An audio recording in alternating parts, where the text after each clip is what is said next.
السلام علیکم ناظرین، امید ہے آپ حضرات خیریت سے ہوں گے۔ آج ہم بات کریں گے شب قدر کیا ہے اور اس کی فضیلت کیا ہے، اس میں عبادت کرنے والوں کو کتنا ثواب ملے گا اور یہ رات ہمیں کیوں مرحمت فرمائی گئی۔ تو چلیے ویڈیو کو شروع کرتے ہیں۔ رمضان المبارک کی راتوں میں سے ایک رات شب قدر کہلاتی ہے، جو بہت ہی برکت اور خیر کی رات ہے۔ کلام پاک میں اس کو 1000 مہینوں سے افضل بتلایا ہے۔ 1000 مہینے کے 83 برس 4 ماہ ہوتے ہیں۔ خوش نصیب ہیں وہ شخص جس کو اس رات کی عبادت نصیب ہو جائے، کہ جو شخص اس رات کو عبادت میں گزار دے، اس نے گویا 83 برس 4 ماہ سے زیادہ زمانے کو عبادت میں گزار دیا، اور اس زیادتی کا بھی حال معلوم نہیں کہ 1000 مہینے سے کتنے ماہ زیادہ افضل ہے۔ اللہ جل شانہ کا حقیقتاً بہت ہی بڑا انعام ہے کہ قدردانوں کے لیے یہ ایک بے نہایت نعمت مرحمت فرمائی۔ در منصور میں حضرت انس رضی اللہ عنہ سے حضور صلی اللہ علیہ وسلم کا یہ ارشاد نقل کیا ہے کہ شب قدر حق تعالی جل شانہ نے میری امت کو مرحمت فرمائی ہے، پہلی امتوں کو نہیں ملی۔ اس بارے میں مختلف روایات ہیں کہ اس انعام کا سبب کیا ہوا۔ بعض احادیث میں وارد ہوا ہے کہ نبی کریم صلی اللہ علیہ وسلم نے پہلی امتوں کی عمروں کو دیکھا کہ بہت ہوئی ہیں، اور آپ کی امت کی عمر بہت تھوڑی ہے۔ اگر وہ نیک اعمال میں ان کی برابری بھی کرنا چاہیں تو ناممکن۔ اس سے اللہ کے لاڈلے نبی صلی اللہ علیہ وسلم کو رنج ہوا۔ اس کی تلافی میں یہ رات مرحمت ہوئی کہ اگر کسی خوش نصیب کو 10 راتوں بھی نصیب ہو جائے اور ان کو عبادت میں گزار دے تو گویا 833 برس 4 ماہ سے بھی زیادہ زمانہ کامل عبادت میں گزار دیا۔ بعض روایات سے معلوم ہوتا ہے کہ نبی کریم صلی اللہ علیہ وسلم نے بنی اسرائیل کے ایک شخص کا ذکر فرمایا کہ 1000 مہینے تک اللہ کے راستے میں جہاد کرتا رہا۔ صحابہ رضی اللہ عنہم اجمعین کو اس پر رشک آیا تو اللہ جل جلالہ وعم نوالہ نے اس کی تلافی کے لیے اس رات کا نزول فرمایا۔ ایک روایت میں ہے کہ نبی کریم صلی اللہ علیہ وسلم نے بنی اسرائیل کے 4 حضرات کا ذکر فرمایا: حضرت ایوب علیہ السلام، حضرت زکریا علیہ السلام، حضرت حزقیل علیہ السلام، حضرت یوشع علیہ السلام، کہ 80 برس تک اللہ کی عبادت میں مشغول رہے اور پلک جھپکنے کے برابر بھی اللہ کی نافرمانی نہیں کی۔ اس پر صحابہ اکرام رضی اللہ عنہم کو حیرت ہوئی تو حضرت جبرائیل علیہ السلام حاضر خدمت ہوئے اور سورۃ القدر سنائی۔ اس کے علاوہ اور بھی روایات ہیں۔ اس قسم کے اختلاف روایت کی اکثر وجہ یہ ہوتی ہے کہ ایک ہی زمانے میں جب مختلف واقعات کے بعد کوئی آیت نازل ہوتی ہے تو ہر واقعے کی طرف نسبت ہو سکتی ہے۔ بہرحال سبب نزول جو بھی ہو، لیکن امت محمدیہ کے لیے یہ اللہ جل شانہ کا بہت ہی بڑا انعام ہے۔ یہ رات بھی اللہ ہی کا عطیہ ہے اور اس میں عمل بھی اسی کی توفیق سے میسر ہوتا ہے۔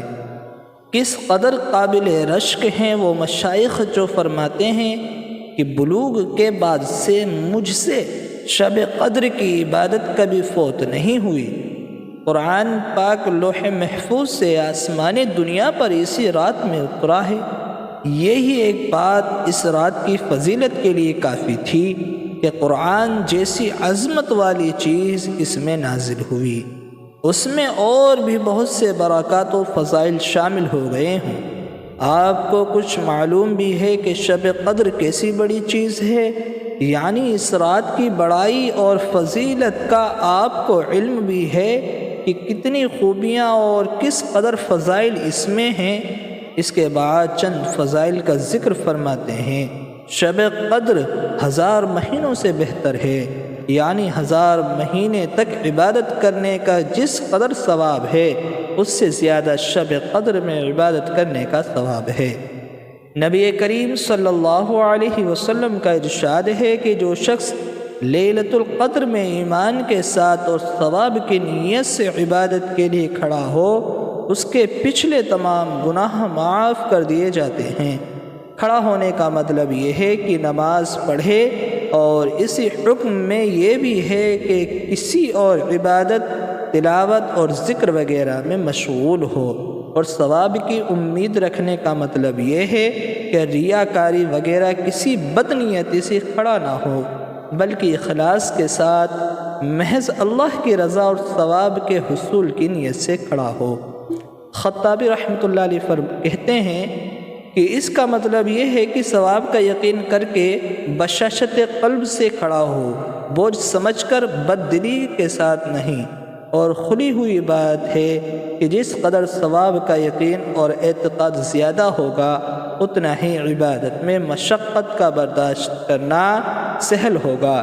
یہی وجہ ہے کہ جو شخص قرب الہی میں جس قدر ترقی کرتا جاتا ہے، عبادت میں انہماک زیادہ ہوتا رہتا ہے۔ نیز یہ بھی معلوم ہو جانا بھی ضروری ہے کہ حدیث سے والا اور اس جیسی احادیث میں گناہوں سے مراد علماء کے نزدیک صغیرہ گناہ ہوتے ہیں، اس لیے کہ قرآن پاک میں جہاں کبیرہ گناہوں کا ذکر آتا ہے، اسی بنا پر علماء کا اجماع ہے کہ کبیرہ گناہ بغیر توبہ کے معاف نہیں ہوتا۔